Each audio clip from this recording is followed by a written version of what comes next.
तो कहानी वहीं से शुरू होती है जहाँ पर किम की स्वॉर्ड मॉन्स्टर की बॉडी के अंदर होती है और उसका काफी सारा ब्लड निकल रहा होता है, जिसकी वजह से लिजर्ड ड्रैगन रोर करता है और उसके मुंह से फायर निकलना शुरू हो जाती है, जिस वजह से बाकी सभी लोग काफी प्रेशर फील कर रहे होते हैं। तभी किम उसकी बॉडी से दूर हो जाता है और हाँफते हुए बोलता है, क्या मैं इसे हरा सकता हूँ? तभी दिखाया जाता है कि वो लिजर्ड मॉन्स्टर की पूंछ किम को आकर लगती है और जिसकी वजह से किम दूर उड़ जाता है और अनकॉन्शियस हो जाता है और सोचता है कि मैं तो लगता है इस बार सचमुच में मरने वाला हूँ, मैं तो यहाँ पर असली प्रोटैगनिस्ट भी नहीं हूँ। तभी सिस्टम विंडो बताती है कि फ्लेम लिजार्ड ड्रैगन फिर से फ्लेम डिस्ट्रक्शन का अटैक करने वाला है। तभी किम की आंख खुलती है और वो सोचता है, अगर मैं यूजुन होता तो शायद मैं इस कहानी का मेन प्रोटैगनिस्ट होता और मैं इसे अपने एक ही मूव के साथ मार सकता था। तभी दिखाया जाता है कि वो लिजार्ड ड्रैगन फायर अटैक करने वाला होता है और जुंग और ह्यूवन वहां पर चीख रही होती है कि वहां से हटो किम। तभी किम उनकी तरफ देखता है और अपनी स्वॉर्ड को उस लिजर्ड मॉन्स्टर की तरफ पूरे फोर्स के साथ फेंक देता है। स्वॉर्ड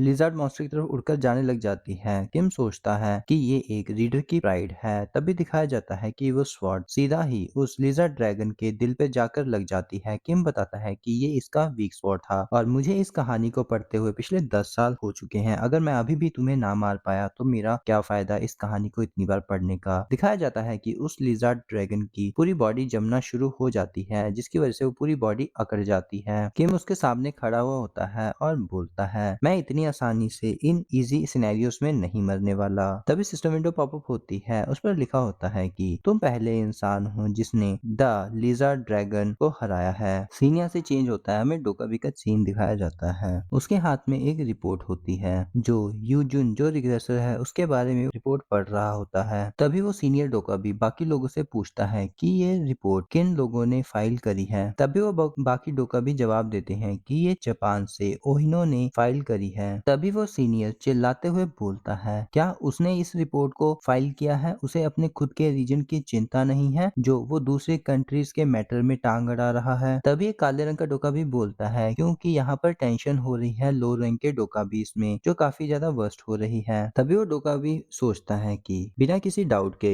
ये यूजुन जो आदमी है इसके बारे में अच्छे से हमें इन्वेस्टिगेशन करके रिपोर्ट बनाना होगा, क्योंकि इसके पास शुरू से ही कोई नॉर्मल स्किल नहीं बल्कि सभी एडवांस स्किल है और इसकी डिटेल्स भी ऑटोमेटिकली सिस्टम फिल कर दे रहा है। और ऐसा नहीं है कि ये सभी चीजें नॉर्मली एक्सेप्टेबल हैं, इसके पास सेज आइस जैसी सिमिलर स्किल भी है। तो मुझे जल्दी ही ये डाटा सीनियर मैनेजमेंट को भेजना होगा सर्वे के लिए। अभी वो डोकाबी बाकी सभी डोकाबी से बोलता है कि तुम इसे छोड़ सकते हो क्योंकि हायर अप्स की तरफ से हमें यही ऑर्डर्स हैं। तुम्हें इसकी बातों को छोड़कर उन सभी चीजों पर ध्यान देना चाहिए जो फिफ्थ सिनेरियो में होने वाली है, क्योंकि वो जल्द ही शुरू होने वाला है, क्योंकि वो सिनेरियो पहले ही शुरू होने की कगार पर है। तभी सीन वापस से किम का आ जाता है। किम अपनी स्वॉर्ड उस लिजर्ड ड्रैगन में से निकाल रहा होता है। तभी उसी के बाद सिस्टम विंडो पॉपअप होती है कि आपकी स्किल की एट्रीब्यूट के इफेक्ट की वजह से आपकी मेमोरी और भी शार्प हो गई है। तभी किम ड्रैगन में से उतरते हुए सोचता है, डेफिनेटली ये यूजुन के 6 पार्ट टर्न होने पर आने वाली स्किल है। लगता है ये मेरे माइंड में अचानक से आ गई है। तभी सिस्टम विंडो आती है और बताती है कि आपने फिफ्थ सिनेरियो को बहुत जल्दी ही क्लियर कर दिया है। ये इम्पॉसिबल अचीवमेंट के लिए आपको रिवॉर्ड दिया जा रहा है। इस रिवॉर्ड को कैलकुलेट करने में थोड़ा सा टाइम लग रहा है क्योंकि ये एक इम्पॉसिबल नेचर की अचीवमेंट थी। तभी किम उस लिजर्ड ड्रैगन के कोर को निकालते हुए डोकाबी की तरफ देखता है और मन में सोचता है, ऐसी ही सिचुएशन जल्दी ही फिर से आने वाली है। तभी एक सिस्टम विंडो किम को बताती है कि काफी सारे लो लेवल डोकाबीज ने एक फाइल करी है पेटिशन डोकाबी बीरू के नाम से। इसी के बाद किम की पीठ पर हिवॉन आकर जोर से मारती है और किम वहीं जमीन पर गिर जाता है और वो गुस्से से बोलती है, अच्छा तो क्या ये किम तुम्हारा कैरेक्टर है? किम दर्द से कराहते हुए बोलता है, मैं अपने लो स्टेमिना के फेज में हूँ, अगर तुम मुझे इस तरह से मारोगी तो शायद मैं मर जाऊं। हिवॉन बोलती है, अगर तुम अभी मर भी जाते हो तो तुम एक अच्छे काम के लिए मरोगे। किम बोलता है, ये हमेशा ऐसा नहीं होगा कि मैं वापस ठीक हो जाऊं। तभी काफी सारी सिस्टम विंडो पॉपअप हो रही होती हैं और काफी सारी कॉन्स्टलेशंस उसकी स्ट्रेटेजी और टेक्निक को लेकर बात कर रही होती हैं और एक लार्ज नंबर ऑफ कॉन्स्टलेशन काफी ज्यादा इम्प्रेस होती हैं किम की परफॉर्मेंस से। हिवॉन गुस्से से बोलती है, क्या तुम ऐसे एक्ट करने वाले हो कि तुम्हें सब कुछ पता है? किम बोलता है, मुझे सब कुछ नहीं पता। तभी एक कॉन्स्टलेशन 20,000 कॉइन्स उसे स्पॉन्सर करती है। तभी हिवॉन गुस्से से किम को मारते हुए चिल्लाती है, अगर तुम सचमुच में मर जाते तो। तभी ह्यूसंग भागते हुए आता है और बोलता है, किम क्या तुम ठीक हो? किम डरते हुए स्माइल करता है और बोलता है बट मैं अभी जिंदा हूँ। तभी वो आगे बताता है कि रिजरेक्शन मेरे पास एक प्रिविलेज है बट ऐसा नहीं है कि मेरा स्पॉन्सर खुद लॉर्ड जीसस बन गए हों। हिवॉन बोलती है खुद को रिग्रेट करना बस तुम दूसरों को बचाकर, क्या ये एक चीट की तरह नहीं है? किम बोलता है हाँ ये एक चीट की तरह है बट मुझे खुद को रिग्रेट करने के लिए 100 लोगों को बचाना होगा। हिवॉन बोलती है तो तुम्हें अब ज्यादा मेहनत करनी होगी लोगों को बचाने के लिए। किम बोलता है हाँ ये थोड़ा सा मुश्किल तो है बट मुझे ये ट्राई करना होगा। तभी हमें बताया जाता है किंग ऑफ नो किलिंग एक डेडली ड्रॉबैक के साथ आती है एबिलिटी। इसका सबसे बड़ा ड्रॉबैक ये है कि मैं अपने खुद के हाथों से किसी को नहीं मार सकता। जिस टाइम पर मैंने किसी को अपने हाथों से मारा मैं अपना क्राउन खो दूंगा। जस्ट इस पूरे रिकॉर्ड को मेंटेन करने के लिए मैं किसी भी एक सिंगल पर्सन को नहीं मार सकता। तभी हिवॉन एक अजीब से स्माइल के साथ बोलती है तुम चिंता मत करो, मैं उन सभी को मार दूंगी तुम्हारे लिए। तभी ह्यूनसुंग बोलता है क्या ही अमेजिंग एबिलिटी है, ये तो बिल्कुल एक फैंटेसी स्टोरी की तरह लग रही है। तभी उसके पीछे खड़े हुए सनकुक और जंग अजीब सी हैरानी से उसकी तरफ देख रहे होते हैं और स्माइल करना शुरू कर देते हैं। तभी किम उनकी तरफ देखते हुए सोचता है अच्छा होगा कि अगर ये दोनों बेवकूफ कुछ भी ना बोले उसके सामने। और किम उन्हें घूर रहा होता है जिसे देखकर ह्यूनसुंग भी हैरान हो जाता है। तभी वो बोलता है कि सब लोग ठीक हैं यहाँ पर, और मन में सोचता है कि वो लोग शुक्र है मेरा इशारा समझ गए। तभी सनकुक बोलता है कि आप एकदम से हमारी तरफ इतने खौफनाक तरीके से क्यों देख रहे हैं? किम बोलता है कि मुझे अब तुम्हारे फोन की जरूरत है, मुझे तुम्हारा फोन दो। ये सुनकर सनकुक और जंग हैरान हो जाते हैं और सनकुक बोलता है फिर से, और वो अपना फोन देते हुए रो रहा होता है। किम बोलता है क्या मैं तुम्हारा फोन रख सकता हूँ? सनकुक बोलता है क्या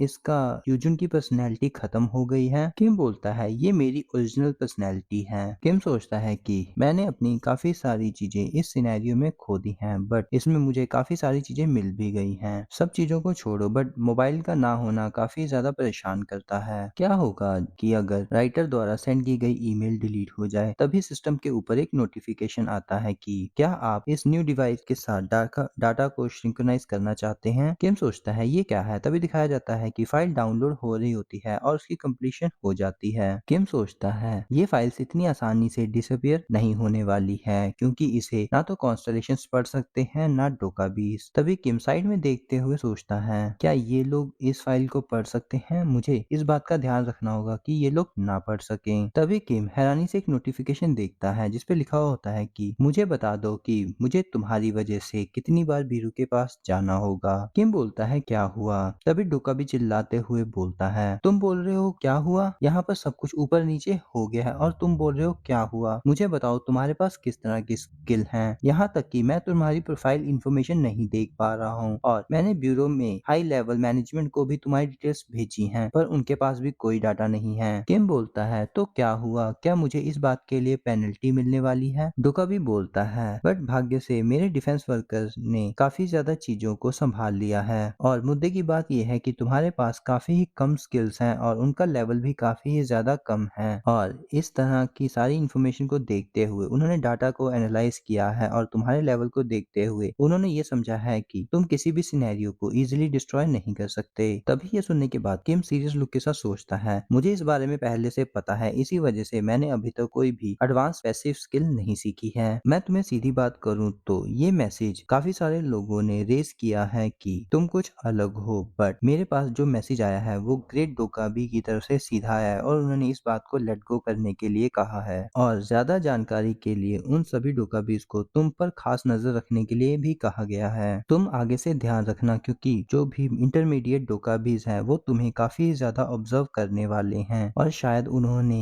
एक कंफर्म ही असाइनमेंट शुरू कर दी है ह्यूमंस के अगेंस्ट इन्वेस्टिगेशन की। तभी वहां पर एक येलो लाइट आ जाती है और वहां पर एक और डोकाबी आ जाता है। हो सकता है ये तुम पर थोड़े रूठ जाएं। तभी वो डोकाबी आते ही सीरियस लुक के साथ बोलता है तुम्हारे रिवॉर्ड सेटलमेंट होने में थोड़ी देर हो गई है, इसके लिए मैं माफी चाहता हूँ। तुम्हारे रिवॉर्ड थोड़े से लेट जरूर हैं बट तुम्हें इशू कर दिए जाएंगे। तभी काफी सारी नोटिफिकेशन आने लग जाती है जिसपे उन्हें 3000 कॉइन्स का रिवॉर्ड मिलता है सिनेरियो क्लियर करने के लिए और 15,000 कॉइन्स उस लिजार्ड फायर ड्रैगन को मारने के लिए और कुछ स्किल्स भी मिलती हैं जिन्हें देखकर किम सोचता है तिलिस्मान ऑफ इनमेच्योर मिला है। ये बिल्कुल भी बुरा नहीं है। फिफ्थ सिनेरियो के स्टार्ट में लगता है बाकी लोगों को भी इतने बुरे रिवॉर्ड्स नहीं मिले हैं बट मैंने इसे डिजास्टर लिजार्ड मॉन्स्टर को मारा है, क्या हमें यही मिलेगा? तभी डोका भी आगे बोलता है तुम सब लोगों के हार्डवर्क के लिए लिए मैं थैंक यू करना चाहता हूँ। बट यहाँ पर कुछ प्रॉब्लम्स हैं इस सिनेरियो के अंदर, जैसा कि हमने ब्यूरो के साथ डिस्कस किया है और ब्यूरो ने कहा है कि यहाँ के लोकल लोगों की एवरेज स्किल इस सिनेरियो की डिफिकल्टी के साथ मैच नहीं हो रही है। तो हम तुम्हें अनाउंस करना चाहते हैं कि हम इस एरिया का डिफिकल्टी लेवल फिर से रीएडजस्ट कर रहे हैं। जिसे सुनकर किम सोचता है, क्या अपनी मनमाने ढंग से एडजस्टमेंट कर रहे हैं? तभी वो डोका भी चुटकी बजाता है और सिस्टम विंडो पॉपअप होती है। किम बोलता है, ये कमीने कहीं के।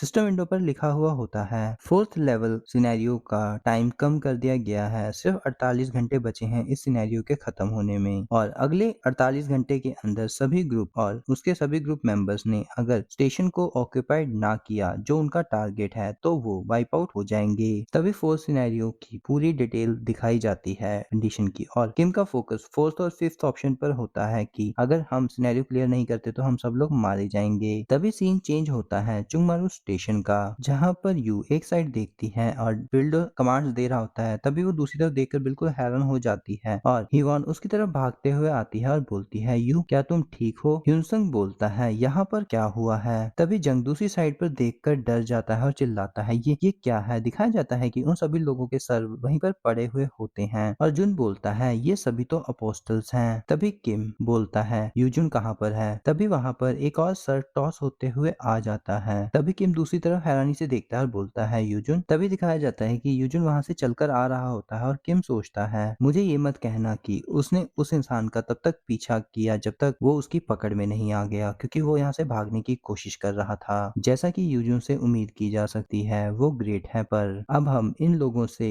कोई भी जानकारी नहीं ले सकते। तभी वो सर बोलना शुरू कर देता है, अच्छा तो वो तुम थे जिसने हमारे सारे प्लान को मैसअप कर दिया है। तभी जून चिल्लाता है, ये क्या हो रहा है? ये क्या बकवास है? तभी इसे देखकर किम भी हैरान हो जाता है, इस इंसान के साथ क्या हुआ है? ये इंसान अभी भी जिंदा है जबकि इसका सर इसकी बॉडी से अलग कर दिया गया है। तभी एक फ्लैशबैक का सीन दिखाया जाता है। चलते हुए किम पूछता है, जंग और सनकुक, तुम लोगों का ग्रुप इतनी जल्दी फॉर्म कैसे हो गया प्रॉफिट्स का? जंग बताता है कि ये हम लोगों ने नहीं, किसी ने हमारे लिए किया था। ये तभी से हुआ था जब फर्स्ट सिनेरियो स्टार्ट भी नहीं हुआ था कि एक पर्सन हमारे स्टेशन पर आया और सडनली हमें बोलने लगा कि हमें एकजुट हो जाना चाहिए। उसने खुद को एक अपोस्टल के रूप में इंट्रोड्यूस किया और बताया कि उसने पूरी बुक को पढ़ा है और वो सभी प्रॉफिट्स को इकट्ठा कर रहा है। बट ये काफी ज्यादा वियर्ड था कि वो सेम कॉन्वर्सेशन सेम टाइम पर दूसरे स्टेशन पर भी कर रहा था। तभी किंग सनकुक से बोलता है, सनकुक मैं अभी भी बिना कपड़ों के हूँ, जल्दी से अपनी पैंट उतारो, मुझे तुम्हारी पैंट पहननी है। इन चीजों को जन इग्नोर करते हुए आगे बोलता है, ये नॉर्मल इंसान के लिए बिलीव करना काफी मुश्किल है कि एक इंसान कैसे इन सब चीजों को मैनेज कर सकता है। इसी वजह से हम उसे फर्स्ट अपोस्टल कहते थे। किम उसके सर को देखते हुए सोचता है, अच्छा तो ये है फर्स्ट अपोस्टल, सभी अपोस्टल्स को रूल करने वाला। किम सोचता है, ये बिल्कुल भी पॉसिबल नहीं है कि कोई ऐसी स्किल भी हो। मरने के बाद वापस से सरवाइव करने वाली रेयर स्किल भी अवेलेबल है, बट ऐसी स्किल, इसके सर से तो खून भी नहीं आ रहा। तभी वो सोचता है, एक मिनट जरा रुको, और वो सर बोलना शुरू करता है, मैं सच में तुम्हें बहुत एडमायर कर रहा हूँ। सिर्फ इसलिए नहीं कि तुमने बिल्कुल खुद को यूजिन की तरह प्रेजेंट किया, बल्कि तुमने बाकी अपोस्टल को भी अपने साथ लगाकर उस लिजर्ड ड्रैगन को मार दिया। बट असल में तुम कमीने हो कौन? किम सोचता है, अच्छा तो इसे मेरे बारे में नहीं पता है। अच्छा, जिस मोमेंट पर सभी सिनेरियो स्टार्ट हुए थे, ये सभी जगह पर अपीयर हो गया था और सबको एक साथ इकट्ठा करने लग गया था और ये अपनी विल के साथ बैरियर्स के आर पार भी जा पा रहा था। तभी किम उस सर से पूछता है, तुम कौन हो? और हमें बताया जाता है ये इंसान ना तो मर रहा है, ना ही इसकी बॉडी से खून निकल रहा है और ये ऐसा क्लेम कर रहा है कि इसने पूरी कहानी को पढ़ रखा है। तभी किम को ख्याल आता है कि लगता है इसके पास अवतार एबिलिटी है जो खुद को क्लोन कर सकता है। बहुत ही सारे ऐसे लोग नहीं हैं जो इस अवतार एबिलिटी को यूज कर सकें वे ऑफ सर्वाइवल में, बट ऐसा हो सकता है कि वो सभी लोग किसी न किसी तरह के क्रिएटिव वर्क से रिलेटेड हों। बट ये तब होता है जब वो अपने काम की वजह से किसी न किसी तरह से उनकी पर्सनैलिटी, ईगो और सब स्ट्रेस वाली पर्सनैलिटी सभी अलग हो जाती हैं। तभी किम उस सर के पास झुकते हुए बोलता है, तो बताओ क्या तुम एक राइटर हो? ये सुनने के बाद उस सर की आंखें बड़ी हो जाती हैं और ये चैप्टर यहीं पे खत्म हो जाता है। तो मिलते हैं एक नए चैप्टर पे, तब तक के लिए बाय बाय।